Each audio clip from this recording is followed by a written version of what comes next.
Whātula Samoa Entertainment TV, mai Samoa le nei fo ia sofau, a mai sol ta fo inga ta matina matua, te lava mo mai ai tato whasalonga le nei tula, malo le soifua au sinen whawha. Ua toe ono ai fo'i Samuelu malana loia i le vaia sofau we whaatali ai se whaai unga al whaamsinonga mawalunga, i le ilo ilonga o le vaia sonei, e te tala ai Samuelu i tua. O le sima fu anga lo tau fia i pe Samuelu ono pepa whana we lua le tua i ai. O le isi pepa o Samuelu piki la vasi na whanau le stolus fulo au kurso ta siva wali tolu. O le isi pepa whanau o fau ena asuelu le auto ese sua. Aso tolus fulo novema ta siva wali tolu. Maia tau, o le Samuelu piki la vasi na whai o na matua moni. Aena te Leilua le isi pepa whanau. Awa olo na so whanau moni lava o le aso tolu sfulo au kurso ta siva valtolu. Peita ai ile lipotia le talamua media mai le whaamasinonga. O le tua whawhine o Samuelu e tina whaatasi e ta maa ese na moli mau. O le isi pepa whanau o iai le whau ena na whai ele la tina ina ua toe whai poipo. Malangolango ina le na mau ele ofisa o pepa whanau. O pepa whanau umai e lua sa le sitala e tina ia whai esea. O le tinao Samuelu malona tua fine o sita. Nā Tanielu whaamsinonga o Samuelu lona loto tele tautala ana whaamtalanga sapu e video. Mata watu ele sui komisina langolango o pali i efo ia te ia. Sa iai ele suenga o ia o video se whaao o ele whaamsinonga pe amana o mia. Talu o whaamtalanga umana avatu e leo ia te ia e saini. Ele i whaita winatu mai na te Leilua po a wha upunga o iai ai sana o le saini lava. Na ia wha maoni a fo il whaamsinonga la na saini whaamtalangan tu inatu ele lo ia leo e na te Leilua po a upu o iai. Ma ia ta uai ngō leo sa iai le taimi o lon suenga e au fiai superintendent tu pai sa pani le lei malefanga. Constable Tony Tevanga ma le superintendent sa laa sa laa. Na ia ta ufo il whaamsinonga o whaamtalanga na saini ai ele i whaitawi nātu i āteia, sāna o le avatu lava pepa mai e tango saini. Mai le whaamasinonga o Samuelu lea mōli ai nei mata upe so tanga il maliu whaafose i stama o ngal NUS ia apeli la lua o lua tasi le vai taimi o vevesi le sailinga malo o Samoa, talu whaai ungol palo ta tele il nā masina. Peitai, o molianga leo whaasanga ia Samuelu lo lato taltonunga, ele moni whaamtalanga Samuelu o lo ta uai ngō tangata so tanga il maliu tu au maltino. Ele lipoti lava lea le talamua mai whaamsinonga o lea songa fua. O le ngō smiko lea na tau e Samuelu, na whaai ngoa ia ele taimi o ngā lue whaalilo mo leo e ta ua i leo whaamatanga. Ma whaamaonia se tasi o ali i sa ngā lue ile ofisa o leo. Peitai, o le tala leo na moli mau ia tupa i sa pani le lei malfanga. Ele inga lue whaalilo Samuelu mo leo. Ai sa whai lava maaluana i le ofisa o leo e tawhawai. O stangata ua loa tele leo ilo na so tanga i fuala au whaasaina. E na te tauane se no fuanga maalu ia i seo so whainga a leo.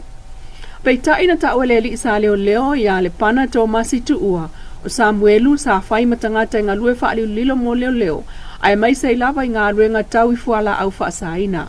O le mai so fowe lo ai se whaai unga le fionga Justice Vui Clarence Nelson.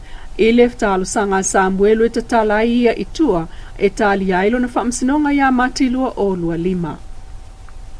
I se o talawa mai au musai nei le mota whaamasino fau o le malo Amerika Samoa i le mlau talu i whangatongo i le aso lulo le vai sonei. O le maota e whonga Leilua na amata mai e le whainga malo taluai e le fionga Governor Lolo. E pei ona saunua le fionga Governor le Manu PS maunga e wha malo le amata mea le lei o se mitanga fo i a te ia lona pale mai ma wha awau mai mō tangata o Amerika Samoa. Na ia aloa ia fo i le sao o le aukamuta a le Nana Construction ma le ngā ruenga o maea o stasi fo i leo mitanga o na whau lava i a ao o alo o tātou tama whanau. O le mauta tele whanga Leilua se lau ono sulfutu le umi ai ono sulfutu le lau tele o lo o iai potu whono e lua ma potu whaamasino e lua. Whaafta iai e le fionga le whaamasino Judge Mamea whai masui al whaamasino Sili Michael Cruz hele malo mo le mauta al whaamasino ngā mawalunga. Whaafta ia fo ele fionga ia fia pai Emilio Fruen le langolango Governor le Manu.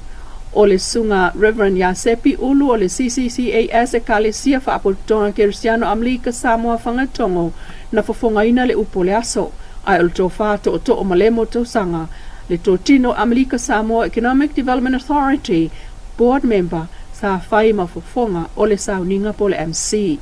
Ai o le fionga le faltua o kovana First Lady Ella Maunga, lea na ave iai le whaaloalo e otiina le lipine ma te tala ai whai toa mole mai moanga malo vala aulia. E au fiai le President Senate tua olo mana ia fruen sui Amerika Samoa motor con Kalesio Amerika ui whaatali amata sui whaamsino sili, whaamsino whaamsino mawulunga masui le fono male kapeneta. O le whaamtalanga whaalawa i tele mai le official kovana ele o whaailoa mai ai se tau o le ngānuenga. O whaamawina le whaawawa i peona fsosoni mai o le malo o Peretania le whaama i whaawa o sa wanga whaasanga i tinama whaana o Samoa. O le vaenso nei lea o to e tului mai ai mo le taimilona wha leisi fo i ana fo i tupe e tonu lua afe 5 sa lau fitu sfulu tā la whaawala mai le official high comsina o Peretania ia pia. Masaini ai se malienga whaapaanga i le vao le malo o Peretania tele au fiai Engelani, Scotilani, Wales ma Northern Ireland. Ta wala mai ilon office o le vai fafo, ma malo le tau pulenga mana ngāru ngāti nae. Whaafta iai le pristene o le SVSG Sili Niulina Jang, le fsosoni o le awha o ngai ati na e ai whaalapo ptonga al vainga talavou. Moni suinga i tūpulanga e au fiai feo inga, al vainga talavou le lato fo i vaenga o le fono, a talavou wa malo le tau pulenga le whaia mai sa mo le masino o ke topa. O whamaunia le maliwai o le tama lea na ngalua i le EPC sili el whaasultau sangal soifua e to o 5 o nalo ma o maupaolo ai le fia ongo vaiusu na afia mai ina ua wila ngā luenga i pōmoli le na whaia i le siusi o manga o le whalmai ma to tua. Sauno ai le fionga le minista o le mtanga luenga le sunga olo fiti a fuava ai e mamoli whaamaisenga ma whaamafana whananga i ainga ai o le tina loto whaavau ma le nofo alo. Ia o aso ua malu o aso fo i ua tātou whitai a i mamutangi luta. O nisi fo i aso e tātou te se tia malu o le taitai au. Ia ai ngalo i e tātou o lo tātou folau whaatasi ma le matamata i tōna mariu ma le oti. Ia o le fionga ia vai vea ua halua sfutolu tausanga o lana ua onanga i le malo e tauala mai pōlenga o malo si tau e tisi.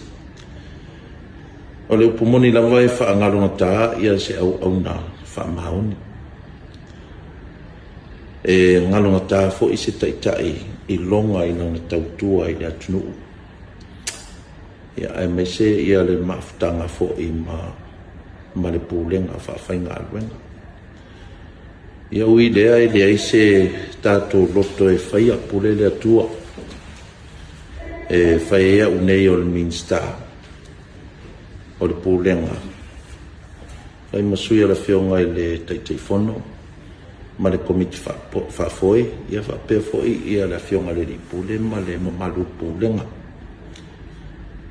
Mamoli atua i o mātou a whaamaisenga ma whaamawhanwhananga. I le tinama le nofo ala o mafutia. Mes foi le ainga mai loto whaavau o na o le tuua o le malo i le awhionga i a vai vea laila i whaumui. Ia tātou te talo whaatasi i le uso po le tuangane po le atalifo whaawhainga aruenga. Ia bawaso na no fuanga mau le langi e ngaloi popo ngā le nei soi fuanga. Ia atonu e avea foi ia le usu ngā fono vai vea. E toi whaamanatu atuai i le tātou ainga tautua. E le whaingofia le tātou ngā luenga ma le tātou pitola au o lo tātou tautua i le tātou atunu. Ia ai au lava ona o tātou mātala ma o tātou whaitete e le tātou ngā ruenga e le whaingofie. Ia manuia le whainga malanga vai vea. Se tautua le nā lau Samoa Entertainment TV mai Samoa le fo iaso e wha moe le lofo le tua tātou tui whiro e fo iaso atai au se wha poponga ai mawhaktai tuai i le Wendy's Design mai funga lei mo le whaala e.